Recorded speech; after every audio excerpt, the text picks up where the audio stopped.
खुशामदीद। और अब मैं जो प्रॉब्लम करने जा रहा हूँ उसमें सब चीज़ें एक जगह हो गई हैं, और बल्कि मैं तो ये कहूँगा कि ये अच्छा खासा मुश्किल प्रॉब्लम है, और अगर आप इस प्रॉब्लम को सॉल्व करने में कामयाब हो गए तो आप बिलाशुबा खुद को फिजिक्स का माहिर कहलवा सकते हैं। बहरहाल ये बात तो ऐसी ही बरसबीली तस्करा आ गई। तो ये एक अजीबोगरीब किस्म का मैकेनिज्म है। इसमें एक पुली है जिसका कि अपना मास 5 kg है, और इसके साथ एक स्ट्रिंग अटैच है जो कि दीवार के साथ लगा हुआ है, और ये किसी तरह से वर्टिकली इस तरह से होल्ड की गई, जमीन से नहीं गिर रही, और ये एक मास से अटैच है, एक ब्लॉक से अटैच है जो कि खुद 10 kg का है, और ये पुली जो है ये 5 किलोग्राम्स की है, और ये फिक्स भी नहीं है, यानी कि ये मूव कर सकती है पुली, और इस पर एक फोर्स लग रही है जो कि मेरा ख्याल है कि अपना पेन टूल में सही से इस्तेमाल कर लूँ। तो ये पुली जो है इस पर एक राइटवर्ड फोर्स एक्ट कर रही है जो इसको इधर खींचने की कोशिश में लगी हुई है, और ये जो राइटवर्ड फोर्स है ये है जनाब टोटल 150 न्यूटन, 150 न्यूटन है, और ये इससे इसको खींचा जा रहा है, और ये पुली जो है ये ऊपर नीचे की तरफ भी मूव नहीं कर रही, वर्टिकली ये बिल्कुल स्मूथ है, बिल्कुल ना ऊपर गिर रही है ना नीचे गिर रही है, ना ऊपर उठ रही है, और ये सिर्फ राइटवर्ड डायरेक्शन में मूव कर रही है। तो लिहाजा हमें इसके ऊपर या नीचे की मोशन की तरफ से परेशान होने की जरूरत नहीं है। और ये जो ब्लॉक हमें दिया गया है, इस ब्लॉक के और जमीन के दरमियान भी फ्रिक्शन है, और इसका कोफिशिएंट ऑफ फ्रिक्शन जो हमें बताया गया है म्यू, वो है 0.4. तो अब सवाल यह है कि इस पूरे सिस्टम के साथ क्या होगा। जी हाँ, अब ये जो है सबसे यूँ समझिए कि इसको समझना, सबसे जो बड़ी चीज़ है उसको समझना है कि क्या होगा से पहले हमें ये समझना है कि ये पूरा सिस्टम किस तरह से मूव करेगा। ये एक स्ट्रिंग है, ये अटैच है, इस पुली का अपना मास 5 kg है, और इसके ऊपर 150 न्यूटन की फोर्स लग रही है जो इसको इधर खींच रही है। पुली जो है वो राइटवर्ड मूव कर रही है, और ये स्ट्रिंग जो है जैसे जैसे इसको खींचता जाएगा वैसे वैसे स्ट्रिंग की ऊपर की वाली लेंथ बढ़ती जाएगी और नीचे वाली लेंथ कम होती जाएगी, और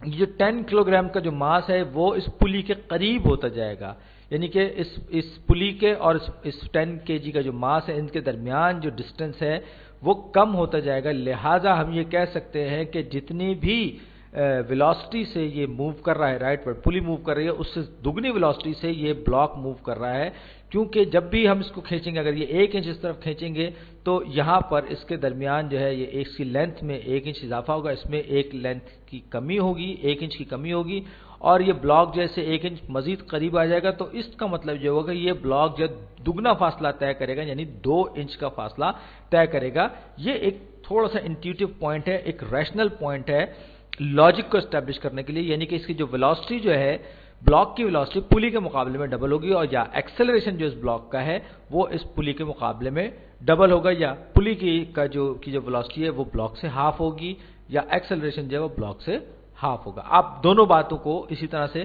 कह सकते हैं। तो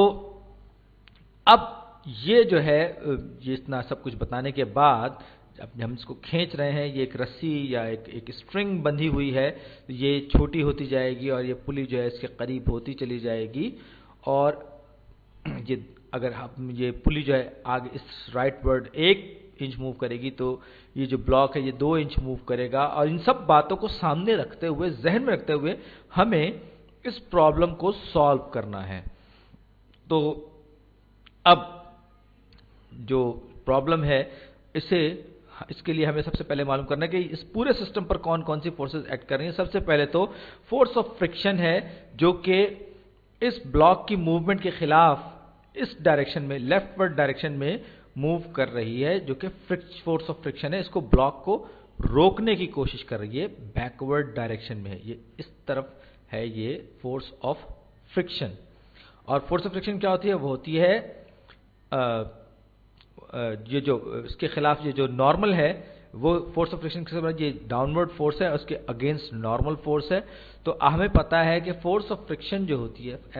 एफ जो होती है, फोर्स ऑफ फ्रिक्शन जो होती है वो बराबर होती है कोफिशिएंट ऑफ फ्रिक्शन टाइम्स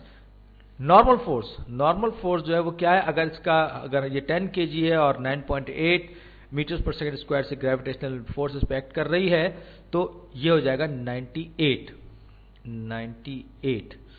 तो ये जो है ये 98 का opposite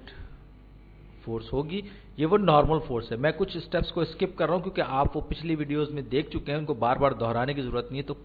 0.4 times 0.4 times 98 is equal to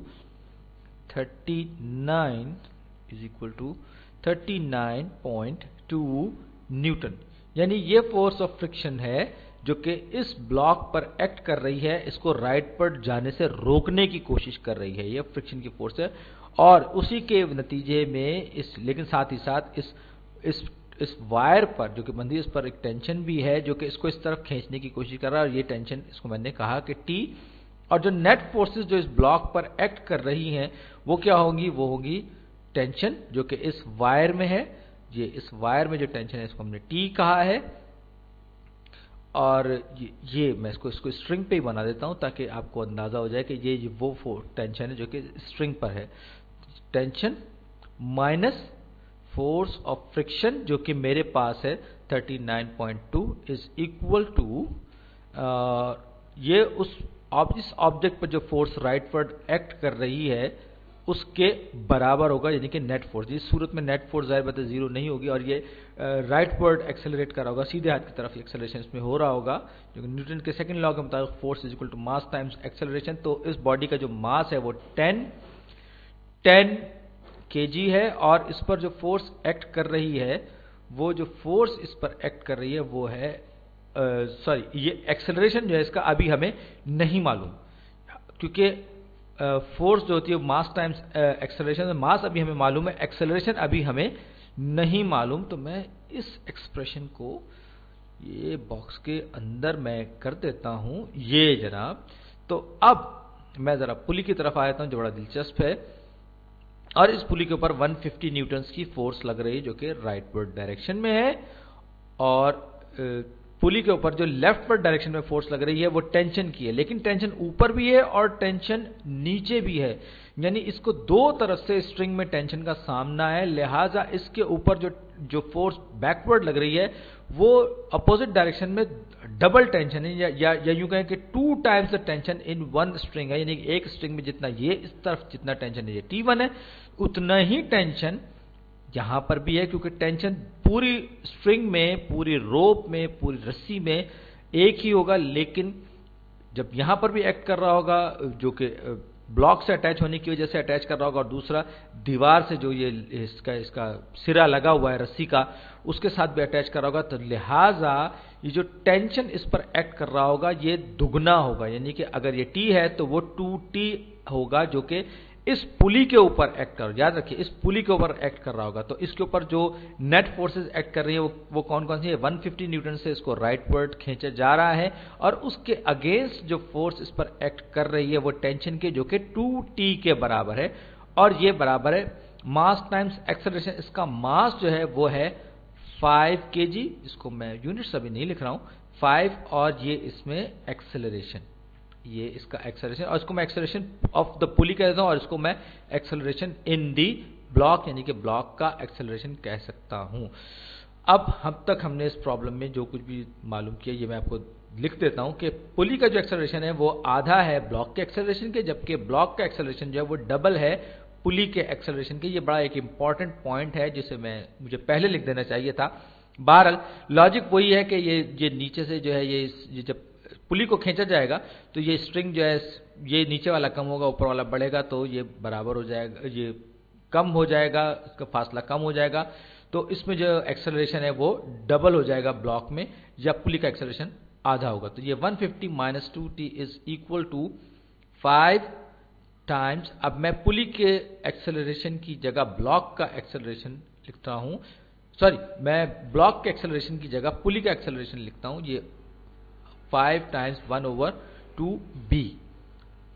ये पुली का एक्सेलरेशन आधा है ब्लॉक के मुकाबले में, और ये T जो है ये वायर पे टेंशन है। और मैं थोड़ा सा थक गया और वीडियो में सिर्फ 10 सेकंड खत्म होने में बाकी